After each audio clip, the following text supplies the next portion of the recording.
সবাই কেমন আছেন? আশা করছি সবাই ভালো আছেন। বাসায় কিভাবে আপনি চিকেন ললিপপটা তৈরি করবেন প্রথম থেকে শেষ পর্যন্ত দেখাবো। কিভাবে মাংস থেকে চিকেন ললিপপ আকারে শেপ করে নেবেন সেটাও দেখাবো। আশা করি পুরো ভিডিওটি জুড়ে সঙ্গে থাকবেন।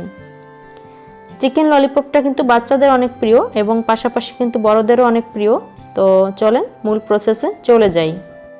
চিকেন ললিপপ আপনাকে কিন্তু ফার্মের মুরগিটাই নিতে হবে। তো এখানে আমি লেগ পিস নিয়ে নিয়েছি।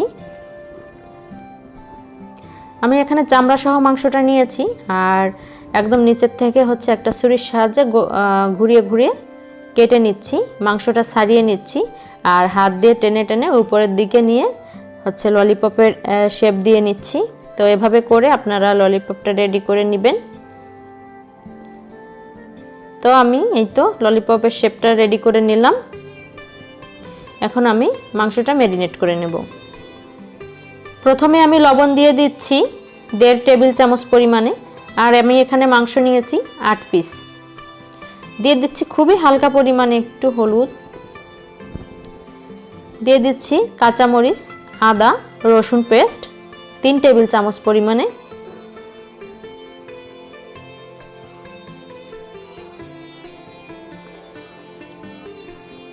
এখন দিয়ে দিচ্ছি শুকনো লাল মরিচের গুঁড়ো 1 চা চামচ পরিমাণে আর দিয়ে দিচ্ছি গোলমরিচ গুঁড়ো 1/2 চা চামচ পরিমাণে। হাত দিয়ে মেখে নিচ্ছি।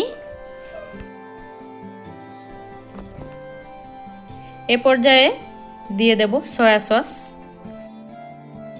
সয়া সসটা আমি বাসায় কিভাবে রেডি করেছি এই ভিডিওর লিংকটা আমি ডেসক্রিপশন বক্সে দিয়ে দেব, আপনি চাইলে দেখে নিতে পারেন। সয়া সসটা দেওয়ার পরেও একটু মাখিয়ে নিলাম আর দিয়ে দিচ্ছি 1 টুকরো লেবুর রস চেপে। এভাবে ম্যারিনেট করে রেখে দেব প্রায় 2 ঘন্টার মতো। আমি এখন একটা ব্যাটার রেডি করে নেব। নিয়ে নিচ্ছি 1/2 কাপ ময়দা, 1/2 কাপের অর্ধেক পরিমাণে কর্নফ্লাওয়ার, খুবই সামান্য পরিমাণে লবণ, 1/2 চা চামচ পরিমাণে লাল মরিচের গুঁড়ো। এগুলো একটু মিশিয়ে নিচ্ছি আর এটা ঠান্ডা নরমাল জল দিয়ে একটু একটু জল দিয়ে একটা ব্যাটার রেডি করে নেব। খুব বেশি পাতলাও করব না, খুব বেশি ঘনও করব না, এরকম একটা থকথকে ব্যাটার রেডি করে নিয়েছি আমি। তেলটা গরম হয়েছে কি না একটু ব্যাটার দিয়ে দিলাম, উপরে ব্যাটারটা ভেসে উঠেছে, তার মানে পারফেক্টভাবে আমার তেলটা গরম হয়ে গেছে। এখন ম্যারিনেট করা মাংসটা নিয়ে ব্যাটারের ভিতর ডুবিয়ে ডুবিয়ে আমি এভাবে করে ভেজে নেব।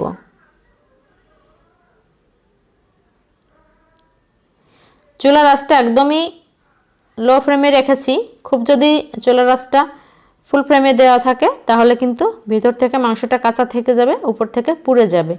তো অবশ্যই খেয়াল রাখতে হবে চুলার আঁচটা একদমই লো ফ্লেমে রাখতে হবে। মাংসগুলো একটু উল্টিয়ে পাল্টিয়ে ভেজে নিচ্ছি।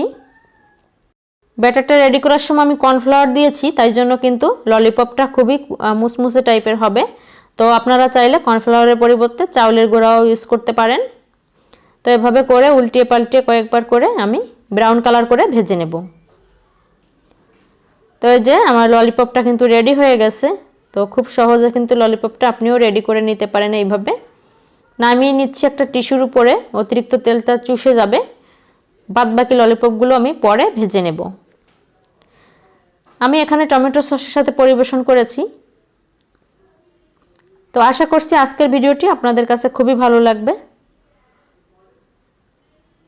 ভালো লাগলে লাইক দিতে ভুলবেন না আর চ্যানেলটি সাবস্ক্রাইব করে পাশেই থাকবেন আরও নতুন নতুন রেসিপির জন্য। ধন্যবাদ।